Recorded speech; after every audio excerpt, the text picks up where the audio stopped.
రాష్ట్రమంతా సంచలనంగా మారి రాజకీయంగా ప్రకంపనలు పుట్టించిన బెజవాడ కృష్ణలంకకు చెందిన గాదే సాయికృష్ణ లాకప్ డెత్ వ్యవహారం కొలిక్కొచ్చేస్తుంది. ఆధారాలు దాదాపుగా పోలీసులకి లభ్యమవుతున్నాయి. అయితే సీసీ ఫుటేజ్ సహా ఇతర ఆధారాలకు దొరకకుండా నిందితులు జాగ్రత్త పడ్డట్టుగా భావిస్తున్నారు. కస్టోడియల్ టార్చర్ కారణంగానే సాయికృష్ణ ప్రాణం కోల్పోతే ఆ ఘటనలో ఎటువంటి ఆధారాలు లభించకూడదని చాలా జాగ్రత్తగా వ్యవహరించినట్టు కనిపిస్తోంది.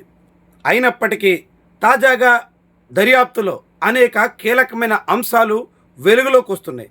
దాంతో దాదాపుగా ఈ వ్యవహారంలో ఏం జరిగిందన్న దాని మీద ఒక క్లారిటీ అయితే కనిపిస్తోంది. మే 9వ తారీఖున టాస్క్ ఫోర్స్ పోలీసులు మార్కాపురం నుంచి సాయికృష్ణను విజయవాడకి తరలించారు. విజయవాడకి తరలించిన తర్వాత ఆయన్ని ప్రైవేటు ప్రాంతంలో నిర్బంధించి ముఖ్యంగా పోలీస్ స్టేషన్కి తీసుకొస్తే అక్కడే అనేక రకాల సీసీ కెమెరాలు ఇతర వ్యవహారాలన్నీ వెలుగులోకి వస్తాయనేటువంటి కారణంతో ప్రైవేటు ప్రాంతంలో నిర్బంధించి హోటల్ రూమ్గా కొంతమంది అనుమానిస్తున్నారు. హోటల్ రూమ్లో పెట్టి తీవ్రంగా హింసించినట్టుగా చాలామంది అంచనా వేస్తున్నారు.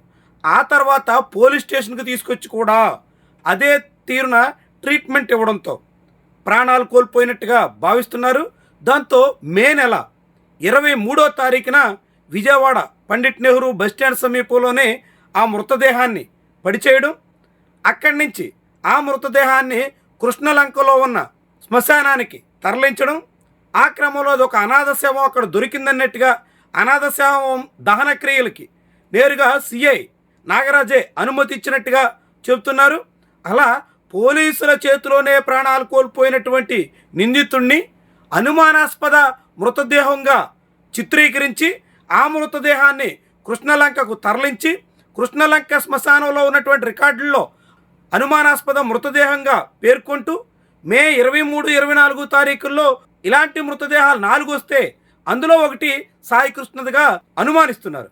అది కూడా బస్టాండ్ దగ్గర దొరికినట్టుగా చెబుతున్నటువంటి మృతదేహమే సాయికృష్ణదిగా దాదాపు అనేక మంది భావిస్తున్నారు.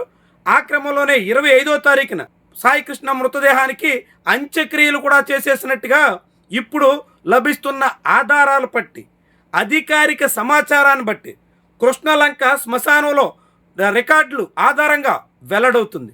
అంటే మే 25వ తారీఖున డెడ్ బాడీకి ఏకంగా ఆనవాళ్ళు కూడా లేకుండా చేస్తూ అంత్యక్రియలు కూడా చేసేస్తే ఒక అనాథ శవంగా చిత్రీకరించి ఆ కార్యక్రమం కూడా పూర్తి చేసేస్తే జూన్ నెల 19వ తారీఖు వరకు ఈ కేసులో నిందితుడి మీద కేసు పెట్టలేదంటే ప్రభుత్వం ఎంత కర్కశంగా వ్యవహరించిందో మనకిట్టే అర్థమవుతుంది. మరి ఈ మధ్యకాలంలో ఎవరు మాట్లాడలేదా, ఎవరు స్పందించలేదా అంటే మే నెల 26వ తారీఖు నుంచే ఆ తల్లి గగ్గోలు పెడుతోంది.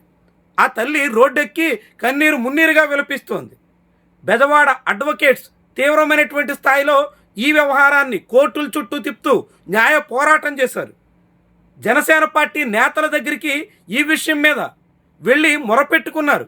కానీ చివరికి జనసేన నేతలు ఈ కేసును సెటిల్మెంట్ చేయడానికి ప్రయత్నం చేశారు తప్ప ఏమాత్రం పట్టించుకోకపోవడంతో చివరికి 10 రోజుల తర్వాత వ్యవహారం వైఎస్ఆర్సీపీ దగ్గరికి చేరింది.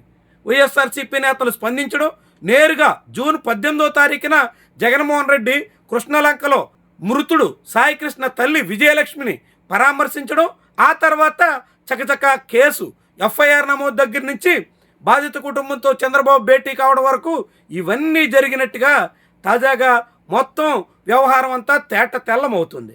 అంటే గతంలో వైఎస్ఆర్ సిపిఐఎంలో డెడ్ బాడీ డోర్ డెలివరీ అన్నారు. ఇప్పుడు నో డెలివరీ అన్నట్టుగా ఈ ప్రభుత్వ హయాంలో మార్చేసి చివరికి డెడ్ బాడీని కూడా కుటుంబానికి ఇవ్వకుండా ఎంత కర్కశంగా ఆటవికంగా వ్యవహరించారో ఈ ఉదంతం మనకి చాటుతోంది. సహజంగా హిందూ సంప్రదాయాల ప్రకారంగా అంత్యక్రియలు అత్యంత కీలకంగా భావిస్తారు. అంత్యక్రియల విషయంలో అన్ని కుటుంబాలు తమకున్న స్తోమత మేరకే చాలా పగడబందీగా వాళ్ళ కుల ఆచారాలను బట్టి పాటించే ప్రయత్నం చేస్తారు. కానీ ఇక్కడ విజయలక్ష్మి కొడుక్కి సాయికృష్ణకి అంత్యక్రియలు కూడా లేకుండా చేసేసినటువంటి ఘనత చంద్రబాబు పాలనకి దక్కుతుంది.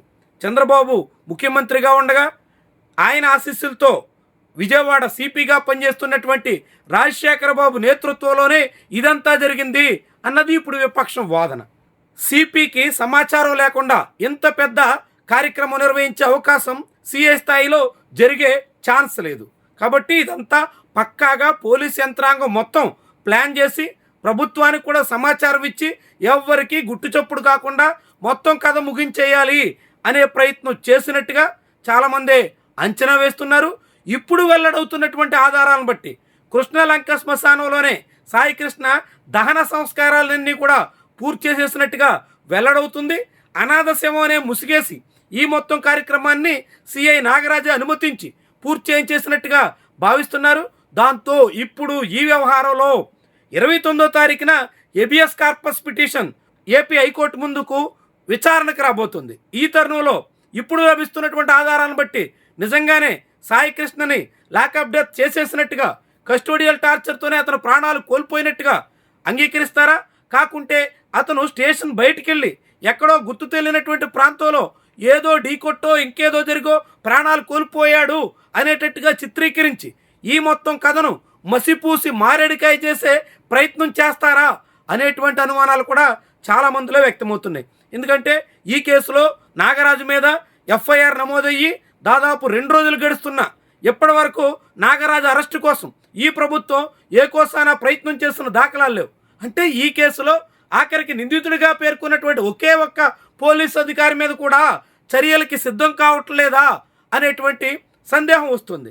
నిజానికి ఆ తల్లి చంద్రబాబు దగ్గరికి వెళ్ళిన తర్వాత నయానో భయానో పూర్తిగా న్యాయం జరిగింది అనే మాట చెప్తున్నటువంటి తరుణంలో ఇక నిందితుడి మీద కూడా చర్యలు తీసుకునేదానికి ఈ సర్కారు అడుగులు వేయదా? అంతా కథ మసిపూసి మారేడికాయ చేస్తారా? శ్మశానంలో బూడిది కూడా దొరకకుండా చేసేసినట్టుగానే కేసులో ఆధారాలు మాయం చేసేసినట్టుగానే ఇప్పుడు మొత్తం కేసును కూడా క్లోజ్ చేసే దిశలో పావులు కదుపుతున్నారా? ఇలాంటి ప్రశ్నలు చాలామంది నుంచి ఉదయిస్తున్నాయి.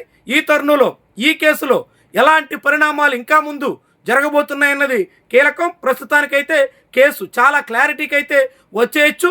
మే 9న మార్కాపురం నుంచి లిఫ్ట్ చేసి మే 23వ తారీఖు వరకు బంధించి తీవ్రంగా హింసించి కస్టోడియల్ టార్చర్తో ప్రాణం తీసి విజయవాడ బస్టాండ్ దగ్గర అనాథ శవంగా పడిచేసి మే 25వ తారీఖున అదే జాబితాలో దహన సంస్కారాలు కూడా పూర్తి చేసేసినట్టుగా అధికారికంగా రూఢి అవుతుంది. మరి ఈ కేసులో తదుపరి వ్యవహారం ఎటు మళ్ళుతుందో చూద్దాం.